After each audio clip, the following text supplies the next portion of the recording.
The night I discovered my husband's secret was the same night we were supposed to celebrate our third wedding anniversary. I'd been planning all week.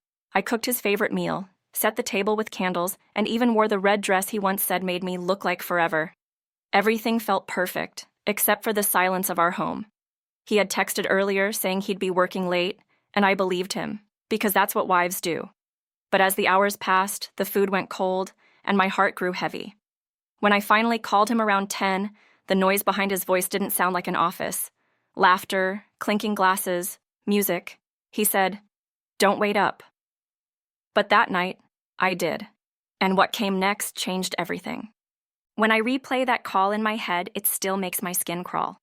His tone was calm, too calm, like a man rehearsing his lines. "Go to sleep, babe. It's going to be a long night," he'd said, his voice drowned by bursts of chatter and clinking glasses in the background. I remember pausing, trying to make sense of it. The office he claimed to be stuck in didn't sound that alive at 10 on a Tuesday night. "Are you at the office or out somewhere?" I asked softly. There was a short silence, then a nervous laugh. Yeah, just the team celebrating after a long day. You know how it is." My heart wanted to believe him, but my instincts whispered otherwise. That night, my instincts were right. It was nearly 2 in the morning when I heard the door unlock. Nathan walked in quietly as if he hoped I was asleep. I pretended to stir, my heart pounding. "You're home late," I murmured. "Yeah," he said. "Big project deadline." He leaned down to kiss my forehead, but I caught a faint scent, soft, floral, and unfamiliar. It wasn't my perfume. It wasn't anyone's I knew. "You smell nice," I said, forcing a smile. He froze for a split second before brushing it off. Probably someone at work sprayed too much. He avoided my eyes and headed straight for the shower. I watched his back disappear into the steam and realized something that terrified me more than the perfume. He didn't even look guilty. The next morning, Nathan was unusually cheerful. He whistled while getting dressed, a rare sight these days. I sat at the table, stirring my coffee long after it had gone cold, watching him choose a shirt I'd never seen before. Deep blue, expensive looking. "New shirt?" I asked. "Yeah, grabbed it on my way home the other day." But I remembered. It had rained that night. He came straight home. He was lying again, smoothly, easily. Over breakfast, he kept glancing at his phone, smiling to himself. I hadn't seen him smile like that in months. "Who's texting you?" I asked, pretending to sound playful. "Just work stuff," he replied quickly, putting the phone face down. His smile faded, and I felt something else grow in its place. Dread. At lunch, I decided to surprise Nathan at his office. His building was just across the street from mine, and we used to meet all the time. But lately, every time I suggested it, he said he was too busy. That day, I waited in the cafe across the lobby, watching the elevators. Almost an hour passed before I saw him, walking out with a woman. She was young, elegant, and laughing softly as he held the door for her. Her hair was long and brown, her dress beige, simple yet expensive. My chest tightened as I realized she looked exactly like the kind of woman he used to admire in magazines. Nathan leaned closer, whispering something that made her smile wider. I didn't need proof anymore. I'd just seen it. That night I couldn't sleep. I kept replaying that image of them walking together side by side like lovers. In the morning, as I gathered his laundry, a single brown hair clung to the collar of his shirt, long, curled slightly at the end. My hands trembled. My hair was straight, jet black. I sat on the edge of the bed, staring at it for what felt like forever. Proof, small but undeniable. I could feel anger rising, but beneath it was heartbreak, cold and steady. Every detail I'd ignored suddenly made sense. The new clothes, the late nights, the perfume. He wasn't just distant. He was gone. I placed the strand carefully into an envelope. Something inside me hardened that day, the part of me that still trusted him. When Nathan said he'd be late again, I didn't argue. I simply waited. After he left, I searched. Not because I wanted to, but because I had to. In his jacket pocket, I found a hotel keycard. Hilton Hotel, room 1208. My heart nearly stopped. In his car, under the seat, a gold earring. And behind our wedding photo in his wallet, another picture. Her. The same woman in the beige dress. Every piece fit together like shards of glass cutting deeper into me. I took photos of everything, my hands shaking but steady enough to document betrayal. He thought he was clever, that his lies were seamless. But I had found the seams, and they were tearing open. I told myself I wouldn't confront him yet. Not until I had it all. Friday morning, over breakfast, Nathan looked unusually calm. "I might need to fly to Nanjing this weekend," he said casually, sipping his coffee. "Big project." My pulse quickened. Another lie. "That's nice," I said sweetly. "Maybe I'll come with you." "I've never been," his smile faltered. "No need." "It's all work." His tone was firm, almost sharp. I nodded like I believed him.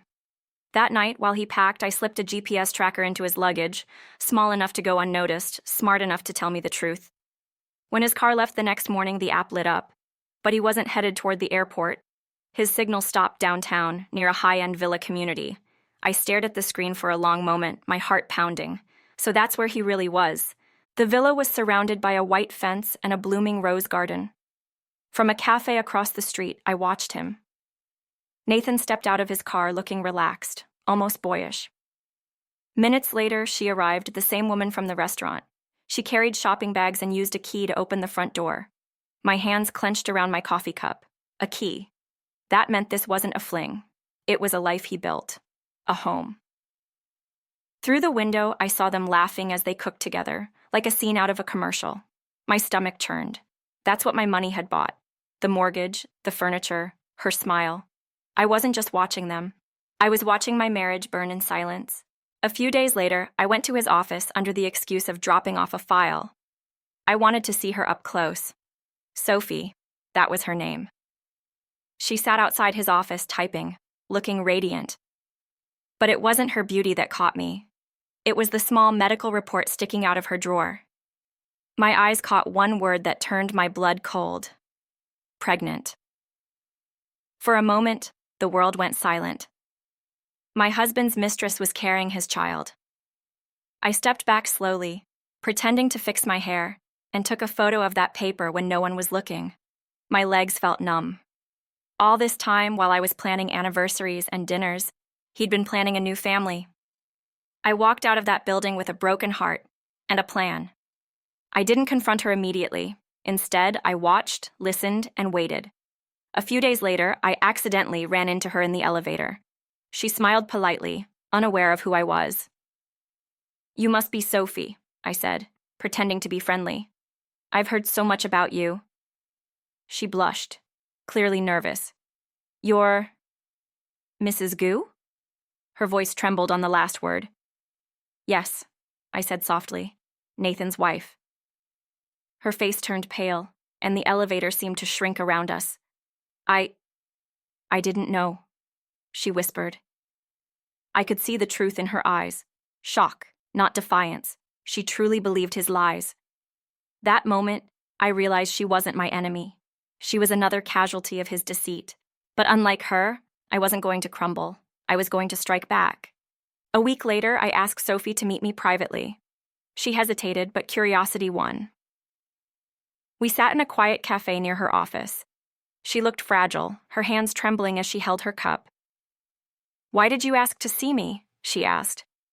"Because we both deserve the truth," I said calmly. I laid down the hotel key card, the receipts, the photos, and finally the medical report. "He told me he loved me," she said, tears filling her eyes. "He told me you two were basically separated." I smiled bitterly. That's his favorite line. For the first time, she looked at me not as his wife, but as another woman wronged. "What do you want from me?" she asked. "Not revenge," I said. "Justice. Let's make him pay. Together." We met in secret over the next few days, planning every move like two women on a quiet warpath. Sophie knew his schedule, when he stayed late, who he met, what projects he controlled. I, on the other hand, knew how he hid money. My background in finance helped us uncover what he'd been stealing from his company. Millions funneled into luxury gifts and the villa I'd seen. It wasn't just betrayal, it was a crime. We planted a recording device in his office, hidden under his desk. "He'll talk," Sophie said. He always brags when he feels safe. She was right. Within days, we had him recorded, discussing fake invoices and cover-ups with another executive. Every lie he told became a nail in his own coffin, and I was holding the hammer. When Nathan said he wanted to skip the annual gala, I insisted. "Come on, it's tradition," I said, smiling sweetly. "You never miss it." He hesitated, then agreed, unaware that Sophie would be there too. That night, I wore a crimson gown, the same one from our wedding anniversary, and he complimented me like nothing was wrong.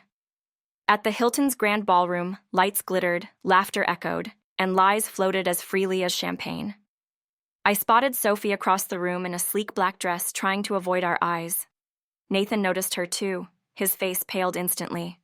I leaned closer and whispered, "Everything okay, honey?" He forced a smile, but his hand trembled. For the first time, he was the one who looked afraid. I found Sophie alone in the restroom, staring at herself in the mirror. Her reflection was pale, her eyes red. "You must be nervous," I said softly. She turned, startled. "Mrs. Gu." "Relax," I interrupted. "I'm not here to fight." I handed her a tissue. "I'm just here to remind you of what he really is." Sophie's lip quivered. "He said he'd leave you," she murmured, "after the baby's born." I smiled coldly. "He said the same thing to me about his job when he wanted a promotion. Empty promises." She looked down, silent tears spilling. "You deserve better," I said. "We both do." As I left the restroom, I caught her whispering to herself in the mirror. He lied to me. I knew then she'd be ready for what came next. The following week, Sophie delivered the final piece of evidence, a perfect recording of Nathan and two senior managers plotting to cover up the embezzlement. His voice was clear, arrogant, damning. I listened to it 3 times, each word tightening the rope around his neck. "He'll destroy himself with this," I told her. "He already has," she said quietly. We both knew what we had to do. I compiled every document, every transfer record, and every photo. This wasn't just a wife's revenge anymore. It was a reckoning. The next morning, I called the company's chairman.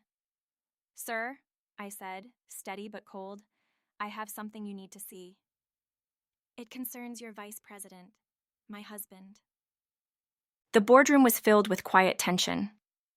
Nathan stood at the head of the table, confidently presenting quarterly numbers, completely unaware that his career was seconds from collapse. The chairman's voice cut through the room. "Nathan, before we continue, would you care to explain these?" He tossed a stack of papers across the table, the evidence I had handed him. Nathan froze, flipping through the documents with shaking hands. This isn't real. Someone's framing me," he stammered. "Framing you?" the chairman said coldly. "The voice in this recording sounds a lot like yours." When he heard his own voice echo through the speakers, Nathan's face drained of color. That's when I stepped into the room. His eyes widened. "Emily," he breathed. "Surprised?" I said. "You should be. You lied to the wrong woman." Within the hour, the police arrived. I stood quietly in the corner as they read him his rights. "Mr. Nathan Gu, you're under arrest for embezzlement and financial fraud." He turned to me, eyes wild, desperate. "Emily, please. Tell them this isn't true." I said nothing. He had used my trust like a weapon. Now, silence was my justice. As they led him away in handcuffs, his expression twisted from anger to disbelief. The man who once promised me forever was now begging for mercy. I didn't even feel satisfaction, just relief. For the first time in years, the weight on my chest lifted. Outside, the sky had started to rain lightly, washing the world clean. I took a deep breath. It was finally over. A few days after his arrest, Sophie called me. Her voice was small, trembling. "Mrs. Shen, is it true? He's really going to prison?" "Yes," I said simply. "He'll be gone for years." There was silence on the line, then quiet sobs. "What will you do now?" I asked. "I don't know. Maybe leave the city, start over," she said. I hesitated, then asked, "And the baby?" The pause stretched long. "I've decided not to keep it," she whispered. "I don't want to raise a child with his blood or his lies." For the first time, I felt something close to empathy. You deserve peace, I said softly. We both do. Thank you, she said through tears, for showing me who he really was. And just like that, we both walked away, from him and from the wreckage. 6 months later, I stood by the window of my new apartment in Shenzhen, watching the sunrise. The city felt alive, loud, bright, full of possibility. My divorce was finalized, Nathan was serving 6 years in prison, and Sophie had moved on, working at a new company in another province. Sometimes we text, two women bound by pain, but freed by truth. As for me, I found a new job, a new rhythm, a new peace. I've learned that healing isn't about forgetting, it's about reclaiming your story. Nathan took my trust, but he couldn't take my strength. Now, when I think back to that anniversary night, I no longer feel anger, only clarity. Some endings are cruel, yes, but they're still beginnings in disguise.